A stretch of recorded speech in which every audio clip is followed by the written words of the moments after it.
नमस्कार। आज के इस विश्लेषण में हम एक बेहद खौफनाक अर्बन लीजेंड को डिकोड करने वाले हैं।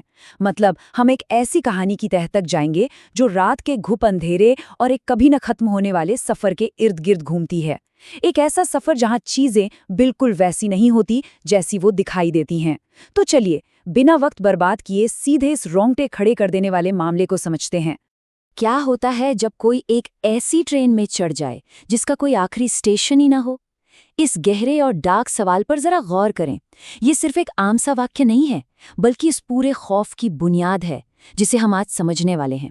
क्योंकि जब मंजिल ही गायब हो जाए ना, तो सफर खुद एक सजा बन जाता है। आइए जतिन नाम के एक यात्री के उस भयानक रात की घटनाओं को क्रमवार तरीके से देखते हैं और समझते हैं कि कैसे एक बिल्कुल साधारण सी शुरुआत एक भयानक दुस्वप्न में बदल गई। भाग 1, चिंचवड़ स्टेशन की डरावनी रात। रात के ठीक 12 बजे का समय। दिसंबर की कड़ाके की ठंड और बिल्कुल सूना पड़ा पुणे का चिंचवड़ स्टेशन। मुंबई पुणे एक्सप्रेस पूरे 3 घंटे लेट है और बाकी सभी यात्री हार मानकर स्टेशन से जा चुके हैं। अब देखिए, ये कहानी का सबसे अहम हिस्सा है, क्योंकि ये सीधे तौर पर आइसोलेशन यानी अकेलेपन को स्थापित करता है। खतरे की शुरुआत अक्सर इसी अकेलेपन से ही तो होती है।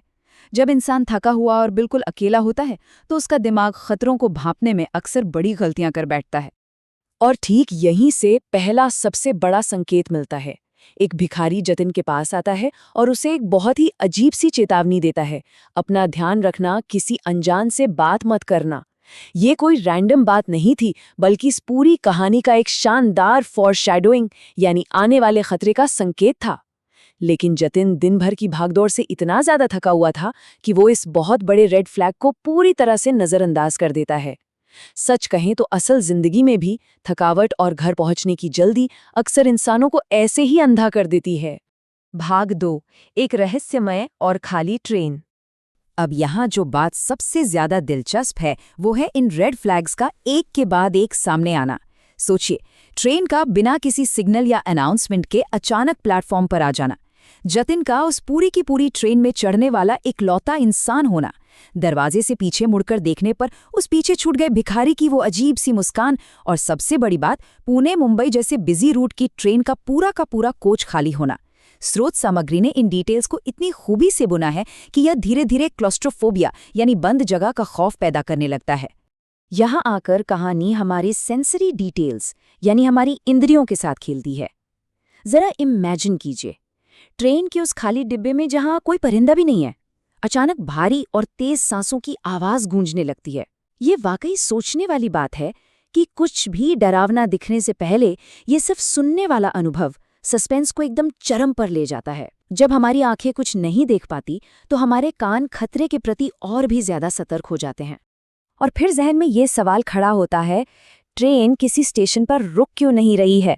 खिड़की के बाहर सिर्फ और सिर्फ घुप अंधेरा है और काफी समय बीत जाने के बाद भी कोई स्टेशन नहीं आ रहा।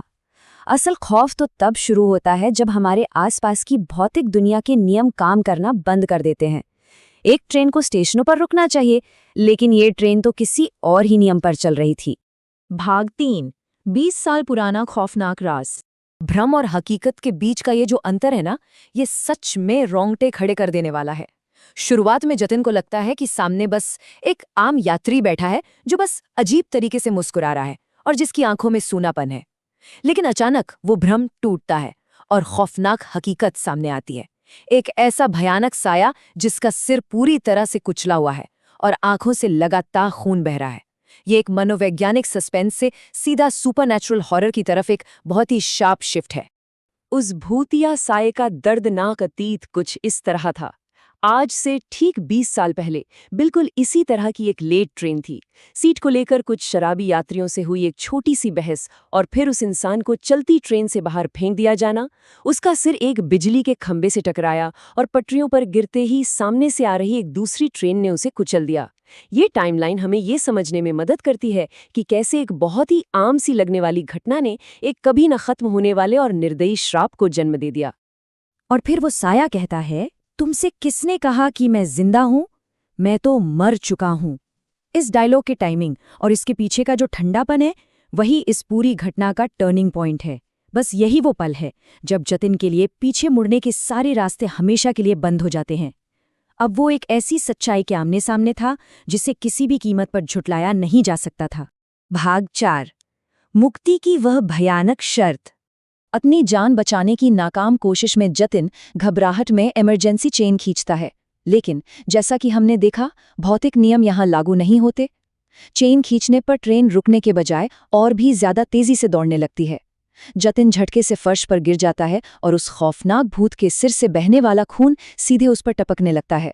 स्रोत सामग्री ने इन शारीरिक और भौतिक विफलताओं का इस्तेमाल करके जतिन की बचने की आखिरी उम्मीद को भी पूरी तरह से कुचल दिया है।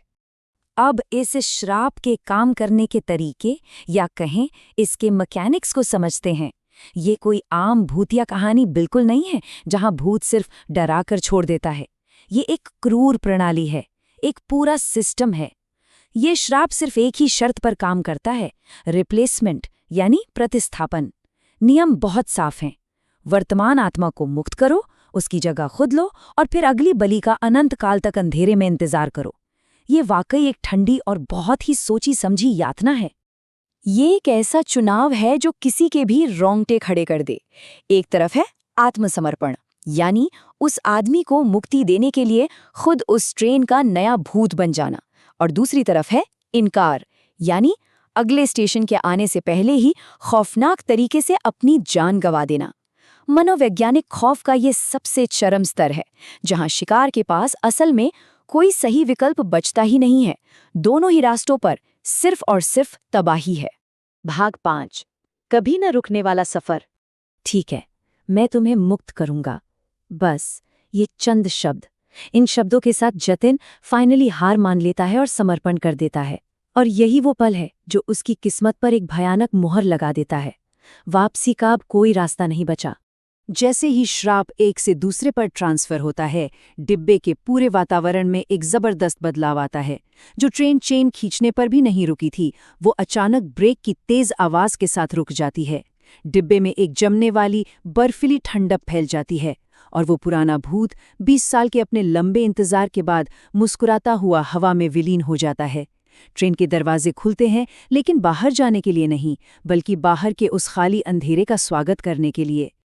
लेकिन गायब होने से पहले उस साये के आखिरी शब्द कुछ इस तरह थे, तुम्हारी मुक्ति भी आएगी जब कोई और इस ट्रेन में चढ़ेगा। ये लाइन इस पूरी घटना के चक्रीय यानी बार बार दोहराए जाने वाले स्वरूप को बिल्कुल ठोस बना देती है।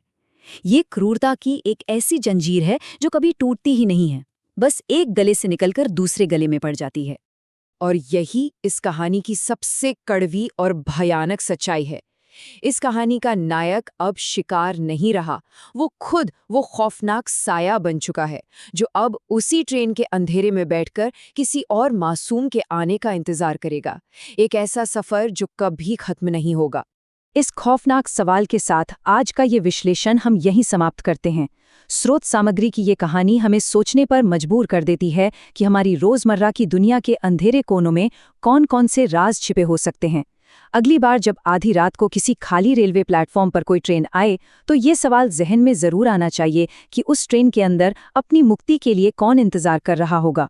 इस दिलचस्प सफर में हमारे साथ जुड़े रहने के लिए बहुत बहुत धन्यवाद।